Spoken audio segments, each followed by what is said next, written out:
En la Biblia se lo llama el Espíritu de verdad. ¿Por qué vino a la tierra el Señor Jesucristo? Porque Él es la verdad. ¿Por qué tenemos iglesias? Porque las iglesias son los pilares cimentados en la verdad. ¿Cuál es el más grande deseo de cada padre o cada madre creyente? Aquí bien podemos citar las palabras del apóstol Juan: no tengo yo mayor gozo que este, el oír que mis hijos andan en la verdad. Es la verdad la que necesitamos hoy en día. La verdad debe ser para el espíritu lo que es el alimento para el cuerpo, lo que la luz es para los ojos, lo que el sonido es para los oídos. Solo tenemos una corta vida para vivir. Y nuestra meta, nuestro deseo, nuestra más ardiente ambición debe ser el descubrir, el conocer, el saber y el practicar la verdad. Porque conocer la verdad es conocer a Dios, y conocer a Dios es conocer la verdad. La educación secular no es suficiente. Nuestros jóvenes deben tener un punto de vista mundial cristiano. Cuando tenemos un punto de vista mundial cristiano, descubriremos que todos los hechos se cruzan con la verdad y todo está relacionado. No ponga su vida cristiana en un nicho, ni piense que el resto de cosas no tienen ninguna importancia. Necesitamos verdad devocional para alimentar nuestras mentes. Necesitamos saber qué es lo que creemos y por qué lo creemos. Necesitamos verdades prácticas para testificar, para construir iglesias, para ir al campo misionero, para edificar hogares y familias cristianas. Necesitamos que la verdad nos movilice y no solo que nos emocione. Y debemos dar gracias a Dios por el amor que nos une, pero debemos ir más allá de un ágape sin significado. Necesitamos poseer la verdad que tenga concreto y acero y que ocasione que nos paremos firmes en nuestras convicciones. Job estaba perplejo, estaba muy enfermo y en serias dificultades, y unos amigos vinieron a visitarle, a consolarle, pero más parecían atormentadores que consoladores. Uno de ellos se llamaba Bildad, y el siguiente fue el consejo que él le dio a Job. Le dijo: porque pregunta ahora a las generaciones pasadas y disponte para inquirir a los padres de ellas, pues nosotros somos de ayer y nada sabemos, siendo nuestros días sobre la tierra como sombra. ¿No te enseñarán ellos, te hablarán, y de su corazón sacarán palabras? Con estas palabras registradas en Job 8, desde el verso 8, lo que Bildad le dijo a Job fue más o menos lo siguiente: Job, necesitas algunas respuestas.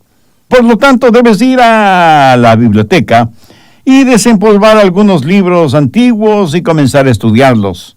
Estudia a los filósofos y a sus padres, y ellos te dirán cuál es la respuesta. Note que Bildad no recurre a la palabra de Dios, sino que la sustituye con el pensamiento humano. En vez de decir así dice Dios, su énfasis es en así dice el hombre. Es la forma antigua del humanismo. Y el humanismo, como la nueva era, no es nada nuevo. Es la cosa más antigua y polvorienta que, como el polvo, se disemina por todo el mundo actual. Seguramente usted habrá escuchado o leído lo que pasó en la Casa de Representantes en el estado de Kansas, cuando un pastor fue llamado para orar.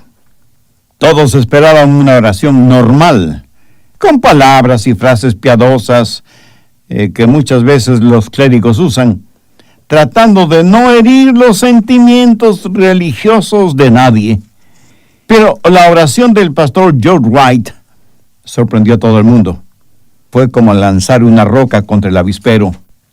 El pastor oró y dijo: Padre Celestial, venimos delante de ti para pedir tu perdón y para buscar tu guía y dirección. Sabemos que tu palabra dice: hay de los que llaman a lo malo bueno, pero eso es exactamente lo que hemos hecho.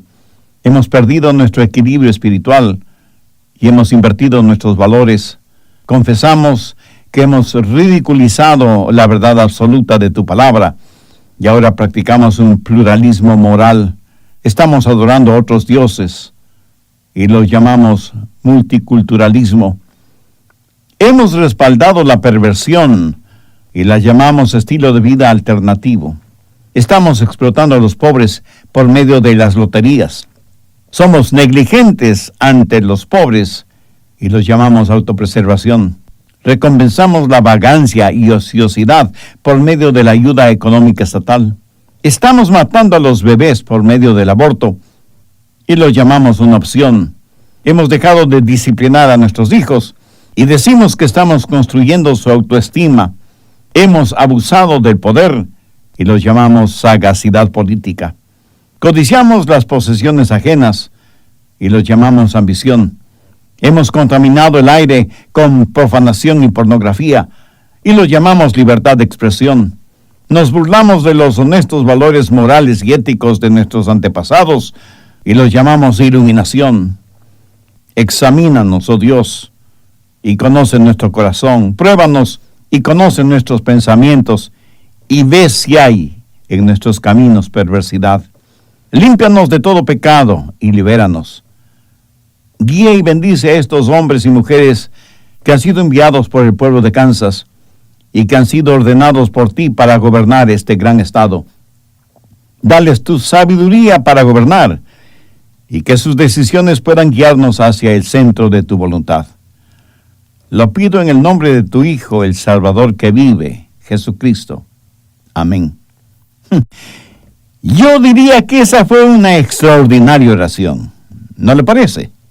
Bueno, ellos no lo pensaron así. Esa oración les incomodó tanto que uno de ellos se sentó furioso, otro salió del recinto parlamentario y todos comenzaron a criticar y a murmurar. Y uno de ellos dijo: en 10 años no había escuchado una oración tan divisiva, tan mojigata, tan prepotente, tan autojustificativa como la de esta mañana.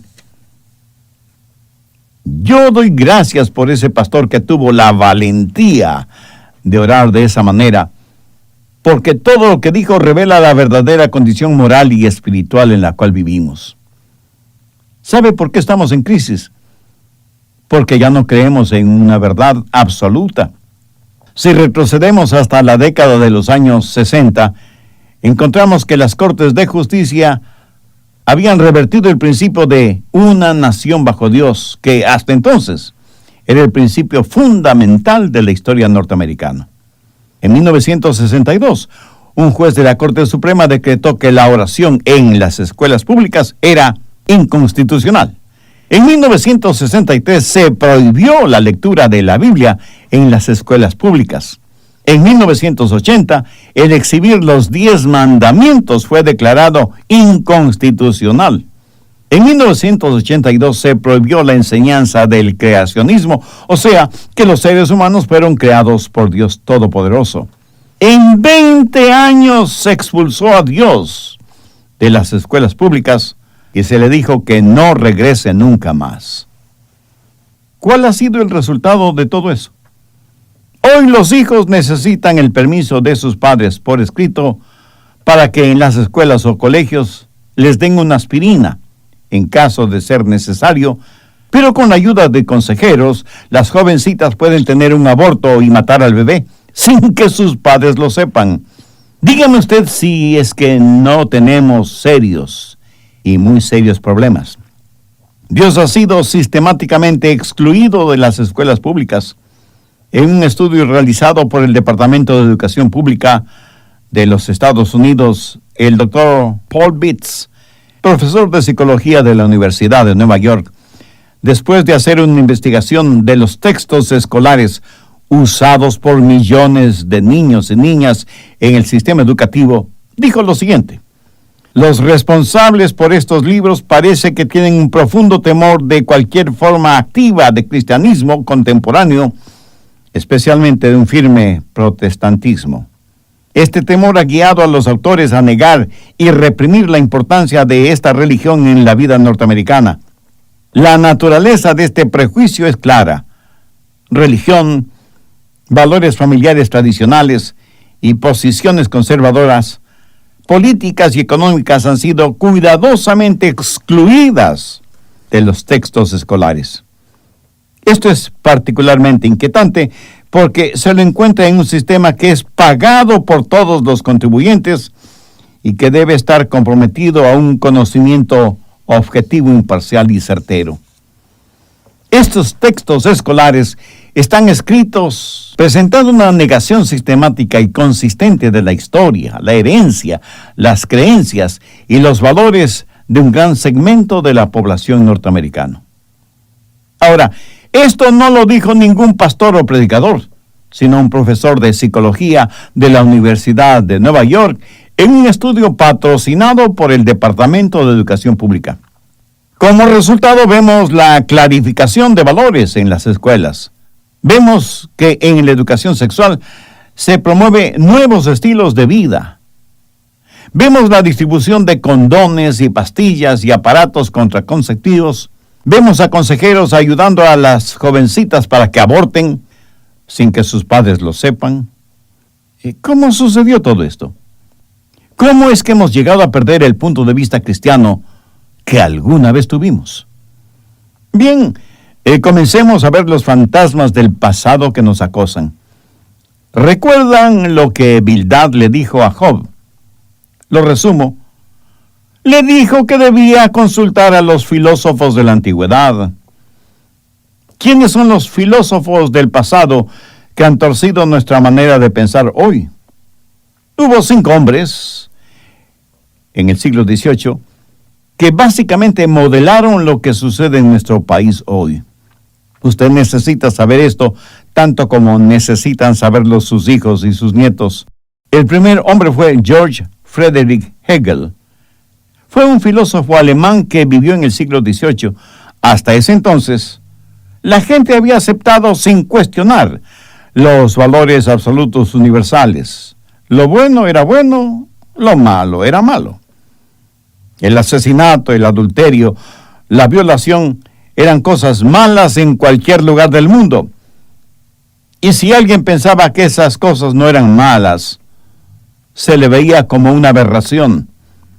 El consenso general era que había un estándar de lo bueno y lo malo.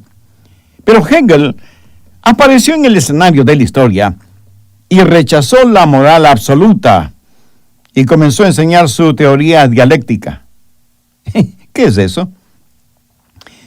Hegel decía que la historia está formada por la tesis, las antítesis y la síntesis.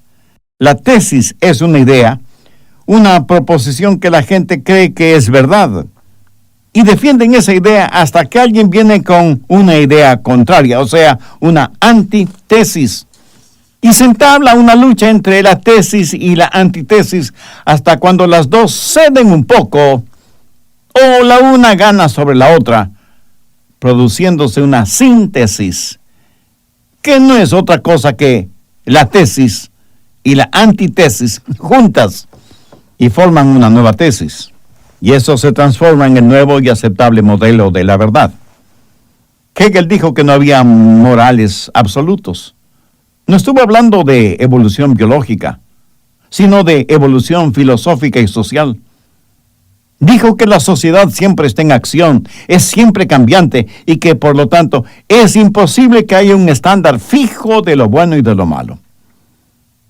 Si en los colegios usted pregunta a los estudiantes, ¿cuántos de ustedes creen en una norma fija de lo bueno y lo malo?, se sorprenderá de las respuestas. ¿Sabe qué le contestarán? Lo que es bueno para usted no lo es para mí. Y esto usted lo escuchará en todos los niveles. Hegel dijo que las ideas vienen bajo la premisa de la sobrevivencia de los más fuertes. Las ideas más fuertes ganan. Por lo tanto, la historia evoluciona y no hay absolutos. Un profesor enseñando a sus estudiantes les dijo, nada de lo que ustedes puedan decir es absoluto. Y uno de los estudiantes, levantando su brazo, le preguntó, profesor, ¿está usted seguro de eso? Y él le respondió, absolutamente. Después de Hegel y durante el mismo siglo XVIII apareció otro filósofo alemán, Ludwig Feuerbach. Él también sostuvo que no hay absolutos, pero añadió algo más. Dijo que no había Dios. Porque si hubiera Dios, entonces ese Dios tendría la verdad absoluta. Dijo que el hombre había creado la imagen de Dios y que el hombre no podía ser a la imagen de Dios, porque Dios es un invento de la imaginación del hombre. Voy a citar algo que Feuerbach pomposamente dijo. El cristianismo, de hecho, hace ya tiempo que se ha desvanecido, no solo de la razón, sino de la vida de los seres humanos. Y Dios no pasa de ser sino una simple idea. ¿Nos acosan los fantasmas del pasado? Absolutamente. ¿Qué cree usted? ¿Es Dios real o una simple idea humana? Si usted cree lo segundo y muere, se encontrará frente a un Dios real, listo a juzgarle, no a salvarle. Los evolucionistas dicen que billones y billones de años, más lo fortuito, dan como resultado que las ranas se conviertan en príncipes. En los jardines de infante y para los niños pequeñitos, eso se llama cuentos de hadas. En los laboratorios colegiales y universitarios se lo llama ciencia. Pero el hombre no puede crear nada. Todo lo que puede hacer es cambios. Puede tomar formas simples y hacerlas complejas, o viceversa, pero no puede crear nada. Así que lo que tenemos en Génesis 1:1 es un Dios que sencillamente está presente, un Dios que es soberanamente poderoso, un Dios que solo Él tiene el poder para crear. Al hablar de la evolución, me gustaría que los estudiantes preguntaran a sus profesores ¿dónde, cuándo y cómo apareció ese caldo primordial, primitivo, que dio comienzo al proceso evolutivo? Y si responden que eso vino de otro planeta, entonces, ¿de dónde vino ese otro planeta? Frente a esto solo hay dos alternativas: un universo autónomo o un Dios autónomo. Y a menos que usted sea un endurecido materialista, es más fácil, mucho más fácil el creer que Dios hizo los cielos y la tierra. En tercer lugar, debemos saber que Dios tiene con toda seguridad un determinado propósito. ¿Por qué lo hizo? Cuando mira la creación, hay dos cosas que puede observar fácilmente: diseño y propósito. Pero persiste la pregunta, ¿por qué lo hizo? Primero, Dios lo creó para su placer. Él es Dios y puede hacer lo que quiera. Mire lo que dice Apocalipsis 4:11. Señor, digno eres de recibir la gloria y la honra y el poder, porque tú creaste todas las cosas y por tu voluntad existen y fueron creadas. Dios creó las cosas para su regocijo, para su placer. En segundo lugar, las creó para su alabanza. Romanos 11:36. Porque de Él y por Él y para Él son todas las cosas, a Él sea la gloria por los siglos. Y David en el Salmo 156 dijo: todo lo que respira, alabe a Jah, o sea, a Jehová. Aleluya. Todo lo que Dios ha creado debe ser como un gran coro de alabanza. Los árboles deben levantar sus ramas en alabanza a Dios. Las flores deben abrir sus pétalos en alabanza a Dios. Los pájaros deben extender sus alas y orquestar sus trinos en alabanza a Dios. Las estrellas suspendidas en el espacio infinito deben, con su brillo, alabar a Dios. Cataratas, ríos y mares deben alabar a Dios, porque Dios lo creó todo para su gloria y para su placer. En tercer lugar, Dios lo creó todo para su pueblo, para que usted y yo tengamos un lugar futuro para vivir, porque Dios iba a crear un pueblo y tenía necesidad de tener un lugar en donde ese pueblo pudiera vivir y trabajar y descansar. La tierra fue el hogar que Dios creó para los suyos. Y cuando Dios lo creó todo, lo miró y dijo que todo era bueno. Toda la creación de Dios fue buena. Nunca se convierta usted en un escéptico Nunca piense que las cosas materiales en sí mismas son malas. Nunca piense ni por un momento que esta tierra, este planeta, es malo. Es Satanás quien trata de que usted piense negativamente de Dios, tratando de convencerle de que Dios no le ama, de que Dios no tiene ningún interés en usted. Pero eso es totalmente falso, porque Dios sí le ama. Usted como ser humano es la misma expresión de la creación de Dios. No permita que le digan que su origen fue una ameba que evolucionó a reptil, que luego evolucionó a mono y que evolucionó a hombre. Entienda que se requiere mucha más fe para creer en el evolucionismo que en el creacionismo. Anote los siguientes versículos. Salmo 37:4. Deleítate a sí mismo en Jehová, y Él te dará las peticiones de tu corazón. Salmo 84:11. Porque sol y escudo es Jehová Dios. Gracia y gloria dará Jehová. No quitará el bien a los que andan en integridad. Y en Timoteo leemos: a los ricos de este mundo manda que no sean altivos, ni pongan la esperanza en las riquezas, las cuales son inciertas, sino en el Dios vivo, que nos da todas las cosas en abundancia, para que las disfrutemos. Todo lo creado por Dios, el mundo, y en este mundo es bueno. En el principio creó Dios los cielos y la tierra. ¿Para qué creó Dios los cielos y la tierra? Para su placer, para su alabanza y para su gente. En cuarto lugar, Dios es un Dios que salva personalmente. Dios es un Dios que está sencillamente presente, que es soberanamente poderoso, que tiene un propósito definido y que para beneficio y bendición nuestra, es un Dios que personalmente nos salva. Y esto debemos entenderlo en forma muy clara. Dios en forma personal nos salva y lo hace porque nos ama. Está interesado en nosotros. Por eso es paciente para con nosotros. El apóstol Pedro lo dice en forma muy concreta: el Señor no retarda su promesa, según algunos la tienen por tardanza, sino que es paciente para con nosotros, no queriendo que ninguno perezca, sino que todos procedan ¿a qué? Sino que todos procedan al arrepentimiento. Génesis 1:1 dice que Dios creó los cielos y la tierra. Aquí el nombre de Dios es Elohim, y hace referencia a un Dios personal.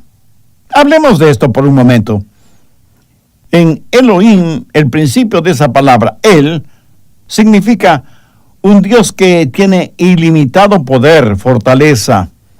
La segunda parte de esa palabra, Elohim, significa Alá, y se deriva de una palabra que quiere decir jurar o hacer un pacto. Juntamos los dos significados, fortaleza y pacto, y tenemos a un Dios que es todopoderoso y que siempre cumple con sus pactos, sus promesas. Siempre cumple con su palabra. Piénselo. En el principio, Elohim, el Dios todopoderoso, el Dios que siempre cumple con sus promesas, creó los cielos y la tierra.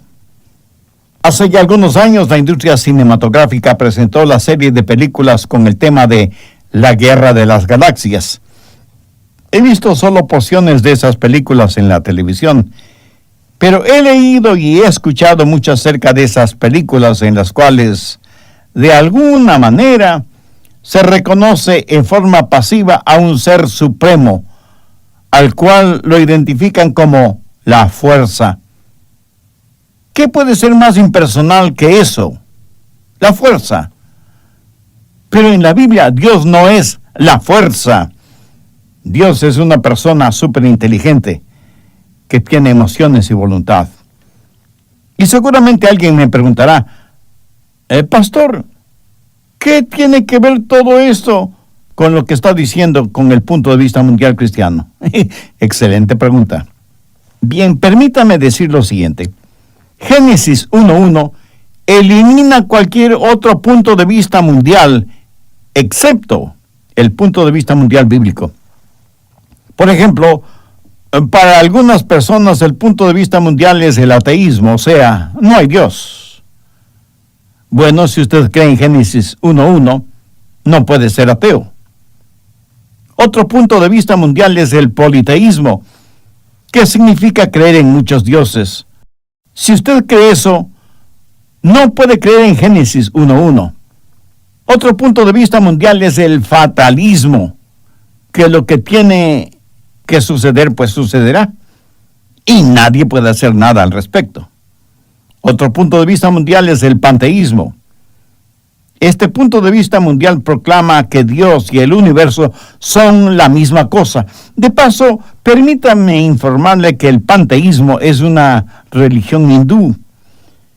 Creen que Dios está en todas las cosas y que todas las cosas son Dios. Usted es Dios, yo soy Dios. Los animales, las rocas, los insectos, las flores, los árboles, ríos y montañas, en fin, todos son dioses. Esta forma de pensar es la base de la nueva era que proclama que todos somos dioses o que estamos en el proceso de convertirnos en dioses. Ahora todo esto está envuelto en el asunto de la reencarnación. Si usted cree en el panteísmo, esa no es una religión que le eleva, sino que le degrada. Porque si todo cuanto existe es Dios, entonces el polvo es Dios. Y Dios es el polvo. Por lo tanto, si usted es Dios, no es nada más que polvo. Génesis 1:1 elimina el ateísmo, el politeísmo, el fatalismo, el panteísmo y el materialismo. Ahora, el materialismo dice que el universo siempre ha existido. Ahora, eso es mucho más difícil de creer que lo que dice Génesis 1:1. En el principio creó Dios los cielos y la tierra. El materialismo ve a la materia como algo eterno. Pero nosotros tenemos un Dios que está presente, un Dios para quien nada es imposible y que siempre cumple con su palabra. Y es un Dios que personalmente nos salva. Esa palabra, Elohim, es un nombre plural.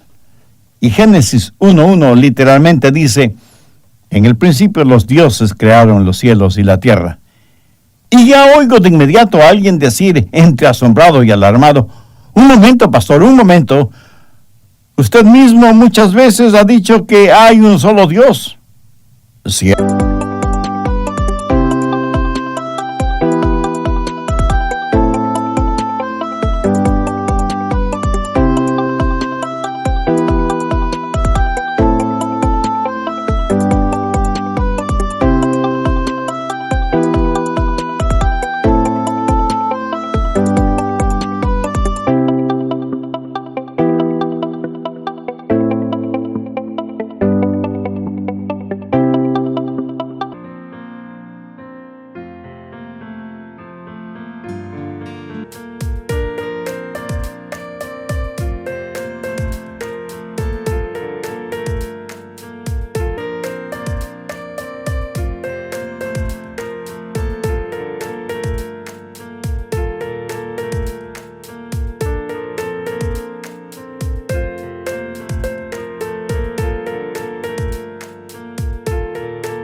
cierto.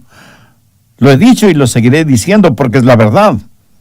Pero quiero que ponga atención a lo que dice Génesis 1:26. Entonces dijo Dios, hagamos al hombre a nuestra semejanza, a nuestra imagen. Un Dios que se presenta a sí mismo en tres personas, Dios el Padre, Dios el Hijo y Dios el Espíritu Santo. En el primer versículo de la Biblia tenemos la presencia de un Dios trino.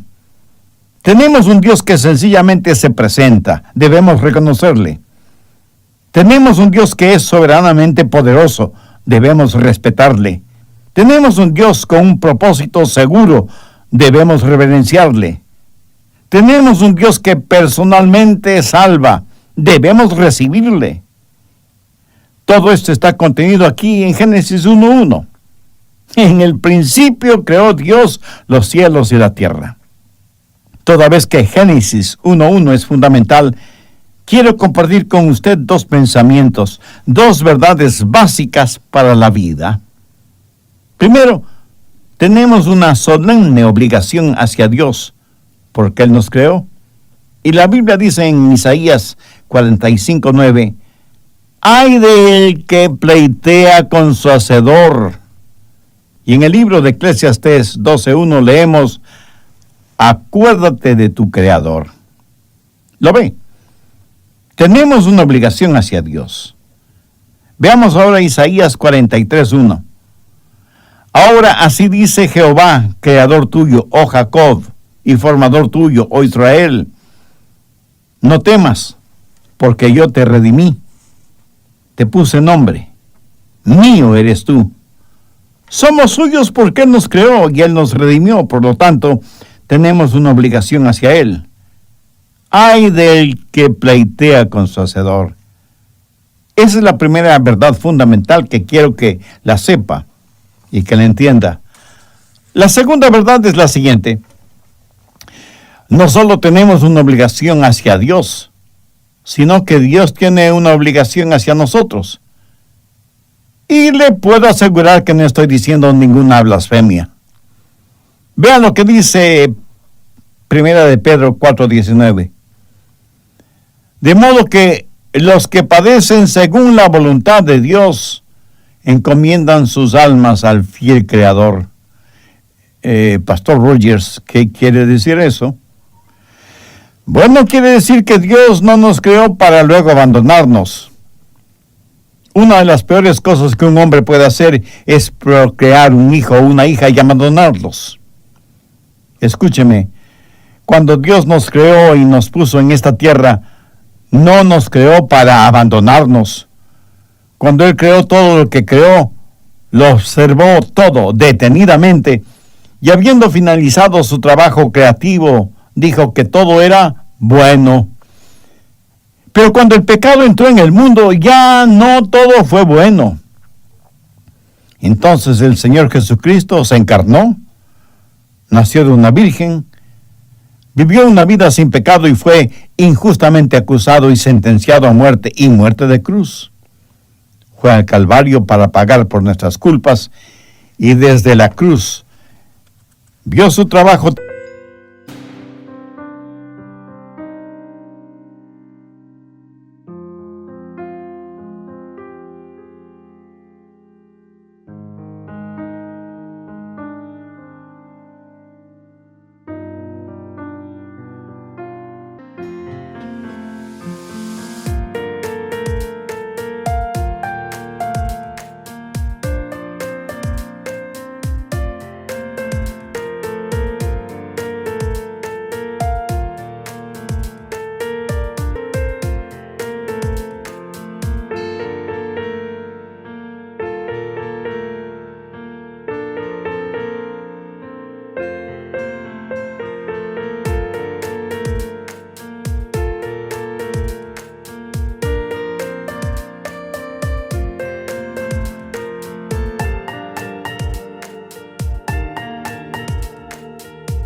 terrenal terminado y dijo, consumado es.